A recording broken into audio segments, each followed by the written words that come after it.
Most popular vulnerabilities used by ransomware gangs.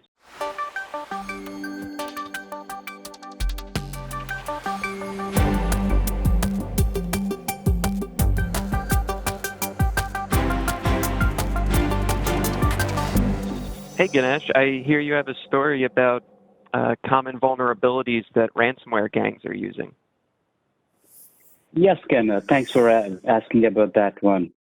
Well, over the weekend, there was some sort of development happened, which is I'm really happy to know about it. One researcher, basically from a recorded future CSER number, requested on Twitter, like via social media, to basically get the list of various exploits used by various ransomware gangs, right? He started off the list. I think in his end, most of other security researchers over the worldwide actually jumped in. They put in their list of exploits. And it kind of, within few days, it grown up to a list of, I think, about 43, when I counted last time, 43 exploits were included. And as the story goes, actually, this includes various security-related vulnerabilities, not only from the software perspective as well as from the hardware vendors' perspective also. And one good thing is because most of the security researchers jumped in the last few days, they're actually exploited and flaws also included in this list. For example, I guess some exploits related to Pulse Secure VPN leads the pack with about, I think, 5 CVEs. The thing is, some of the CVEs are from the year 2019. I think there were two CVEs/exploits from 2019, two from last year, 2020, and one for 2021. I mean, basically, if you go under there, it's a list includes various vendors as well as various exploits. For example, there is also a couple of exploits for QNAP as well as for vCenter. I think something related to Citrix we know, and related to F5, but there are also some exploits recently used by Kaseya also included in the list.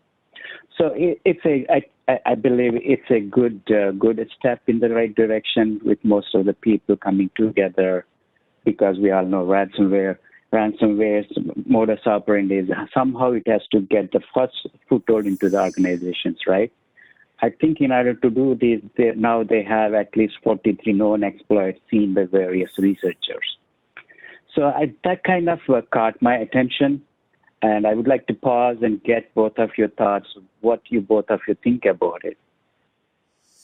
I think it's great that folks are coming together and compiling a list like this, because I think we see so many stories about ransomware, and I don't know if we ever really see on this kind of level, looking across the industry or industries, that really how you can narrow things down to, even though it might be a list of 43 items, it might have had, hundreds of different types of impacts.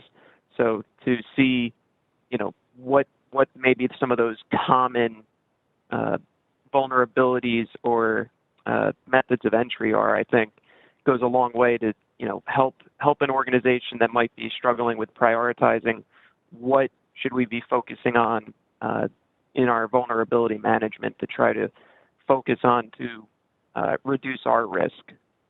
Well, yeah, Ken, I love your point about people working together is a good thing, and it usually is in most cases. But security is no exception. I mean, we see that with VirusTotal, the resource sharing, the knowledge sharing that goes on there. It just helps the greater community. When you figure out something and you share it with other security people, and that sort of permeates throughout, it just helps everyone involved, even non-security people. So it's always good to see that participation happening. I will say what kind of stands out to me, looking through these CVEs, I mean, first of all, there's a lot of different companies here. But kind of what stands out is a lot of these CVEs are 2021. They're within the past couple years. And kind of what that tells me is, ransomware authors, they're not waiting around. They're seeing these vulnerabilities and they're going with them. And we see a lot of ransomware attacks. We've certainly seen our fair share in 2021 already. And I just think it speaks to the, I don't want to say, they're not jumping the gun on things, but I mean they're not waiting around for anyone. Something gets exposed as a vulnerability, and boom, they're right there with it. So when security researchers, even us on this show, we say this all the time: patch, and then continue patching. This is why. This is one of the reasons why. It's because if you wait a week, it might be a week too late. When a patch is available, install it as quickly as you can. There are some small exceptions to that rule when patches are rolled out in haste and maybe they don't fix the intended issue entirely, or they break something. I think those issues are few and far between, enough so to where you can sort of say you should patch it. Definitely patch. It also helps show something, or a point that we make or hear a lot of, is just to exactly what Andy was saying, but the speed at which the ransomware gangs are finding new things to exploit in order to use to their advantage.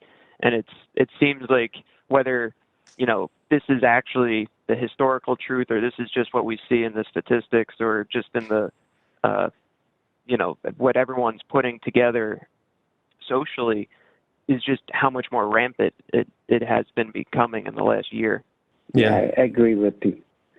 Just to close out before, I think I should definitely mention this one. I believe last month, sometime last month, CISA actually had some sort of initiative which is being welcomed and joined by most of the big companies in the world, including AT&T, I believe FireEye, Mandiant, Palo Alto, Microsoft, in the joint cyber defense collaboration. Basically, the goal is to protect the critical infrastructure from threats like these, as well as specifically for ransomware.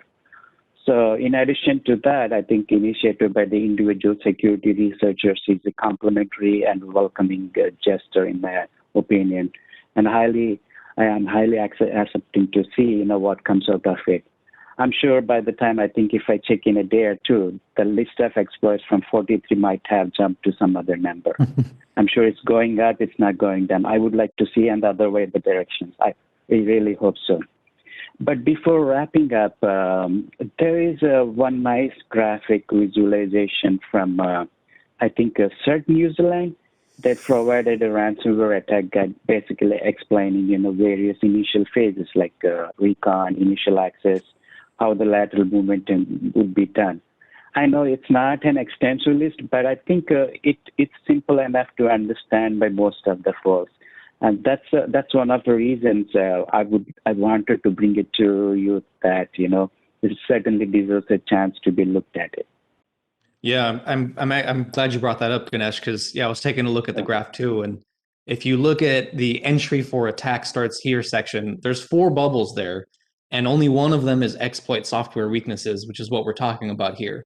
There are 3 others though, and some of them involve, some of them involve social engineering. You can't fix people. You can patch a system, but you can't patch a person. And that's what makes it so difficult, is you're only as strong as sort of your weakest link. I don't mean to call employees weak links or anything, but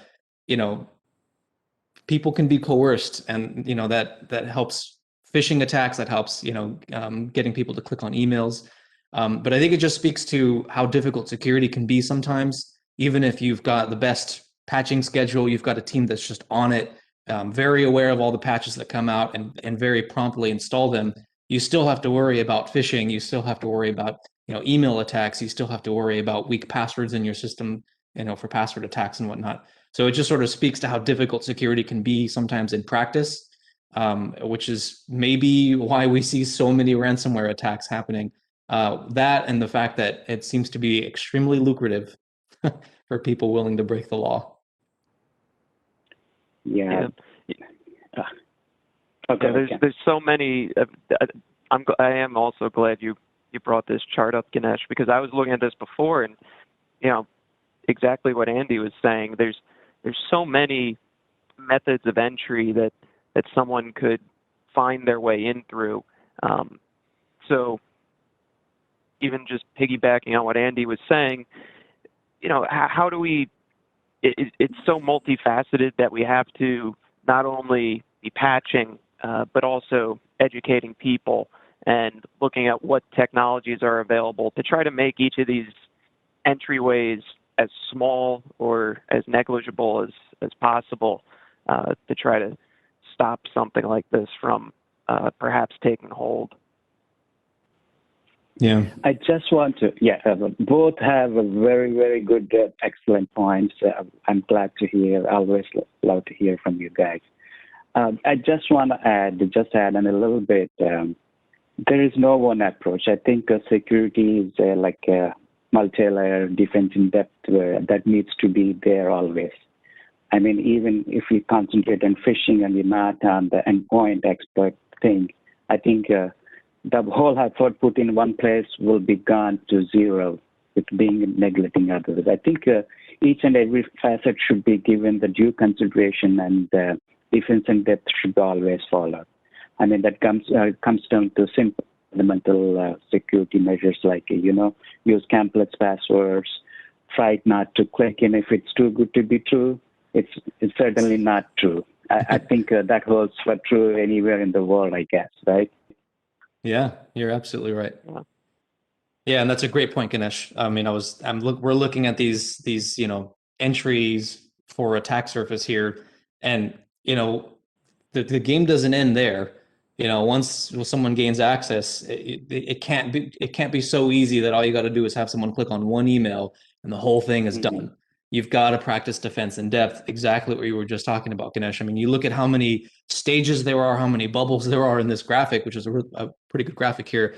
I mean, you've got exposed internal systems, you've got malware that can be on systems, and even something like staging data.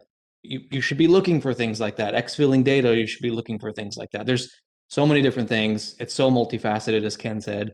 That's a great point, Ganesh, in that a multi-layered approach, practicing defense in depth with an emphasis on security fundamentals, I think gives you a good fighting chance. It's a great point.